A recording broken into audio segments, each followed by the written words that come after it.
If Taman Sultan Omar Ali Saifuddin could speak, what would it say? If you stand in the middle of the field and close your eyes, you might hear more than just the rustle of the wind. You might hear the call to prayer rising from the nearby mosque of Sultan Omar Ali Saifuddin. You might hear the laughter of market traders. You might hear the running footsteps of children. These are not just echoes, but they are representatives of the heartbeat of Brunei. Older generations will tell you the field was once called Padang Besar, more a swamp rather than a field, where cattle and cows used to wallow in the past. Today it became the ceremonial ground of the nation, where parades, national gatherings are held, moments of pride. If Bandar Shibgawan could speak, what stories would it tell? It would tell stories of the clock tower monument, a gift from Malaysia back in 1959, now standing tall in the heart of the city, marking as mile zero of the capital. It might tell stories of the Secretariat building, which was once the center of government, but now still standing, watching over the governments, watching over the generations going by. It might tell stories of cinemas like Bunpang, which has now been replaced by the BIDBD building. It might tell stories of the old police station, once a sentinel of order, in the middle of the field, no longer there. It would also might remember the crowds, the roar of the crowds, when the field used to be our national stadium, where international matches took place, international football matches took place, and where His Majesty himself had played on that field. You would also recall the rise of the Yayasan building, reshaping the waterfront, changing the waterfront, making it an eco-corridor park, now the Taman Jubli Emas. It has transformed a number of things, but it has also transformed not just the eco-corridor park, but it has also transformed areas where once we had wooden shop houses and now into what we call the concrete towers.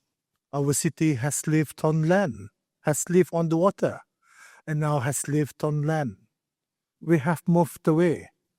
What used to be what we consider as permanent is no longer permanent as we build our dreams into it. So here's the question I want to put on the table. When development moves so fast, do we slow it down to save heritage or accept its loss as the cost of progress? Are those really our only choices? So tonight, ladies and gentlemen, come with me on a short journey down the river, through our capital, and through the Kampong Air and the water village that shaped us. And at the end, we'll arrive at a crossroads together. When we say heritage, people picture a museum, quiet places, glass cases. Do not touch, do not take photographs. But heritage in Bandar Shibgawan is not a still life. Heritage is part of how we live. It's moving, sometimes literally on water. Take Kampong Air, for example. Once wooden, now rebuilt with safer materials. Some say it makes it less authentic. But Others say that's not necessarily the case, because those changes allowed families to continue living there. When you walk its wooden waterways, the walkways, the jetties, you don't just see homes on water. You see stories that refuse to sink. Those every single jetty, every single stilt, every single pile carries the weight of both survival and belonging. Kampong Air is still strong today, is still standing strong today, not as a landmark, but as a living story of resilience of a society. So this makes us ask another simple but important questions. How do we keep the soul of a place alive even as life changes? In Kampong Air, we've already taken some important steps, some of the good ones we have. We have community cleanup along the river.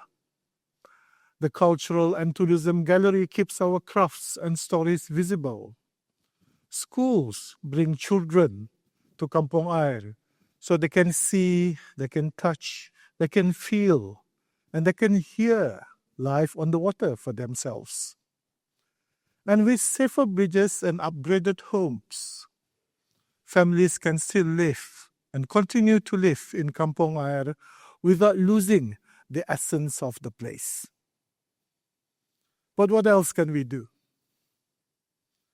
Maybe it's creating mentorships where elders teach the younger generations how to fish, how to build a house on water, how to build a boat, how to do anything.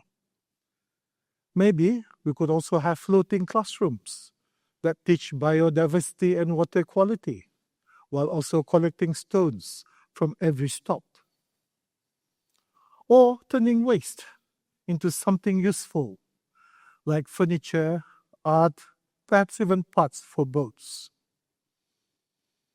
Imagine little storytelling dogs where elders share memories, recorded for the next generation. History teaches the present lessons from the past. These may be small steps, but we have to remember heritage is not just about the past, it's about carrying our stories forward together. So, how can we achieve this? How can we achieve this? All of it requires partnership across sectors, across generations. In fact, that's the heart of what SDG 17 is all about. No single agency, no single ministry, no single NGO can carry heritage alone. It takes the archivist and the architect, the youth and the elderly, the government, the civil service, and the civic society, and that small business owner who keeps a craft alive. It takes everyone. Partnership is not just a line in a report. They are a practice that we need to do, that we need to carry out. Everybody needs to work together, listen to each other, and create something together that no one could build alone. So, we go back to the crossroads.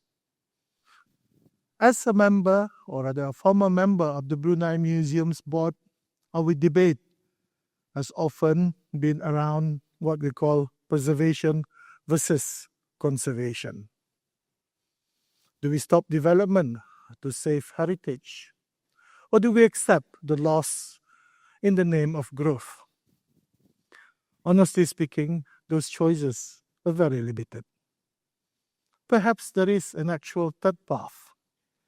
We develop differently by looking at the middle with memory. We protect what must be protected. We adapt what can be adapted.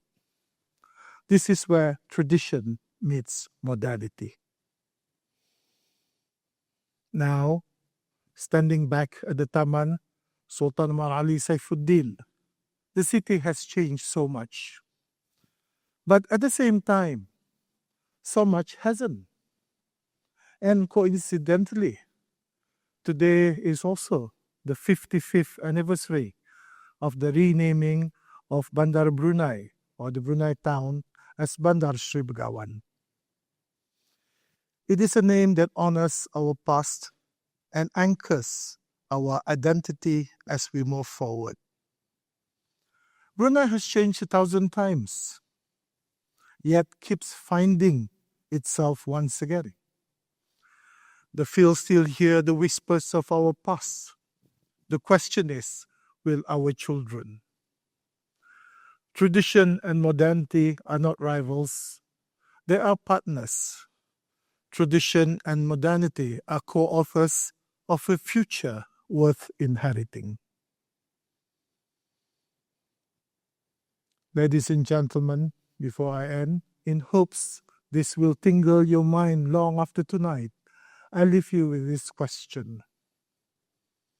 If we lose our roots in the name of progress, what exactly are we progressing towards? Thank you, ladies and gentlemen, and happy 55th anniversary to Bandar Sri Begawan.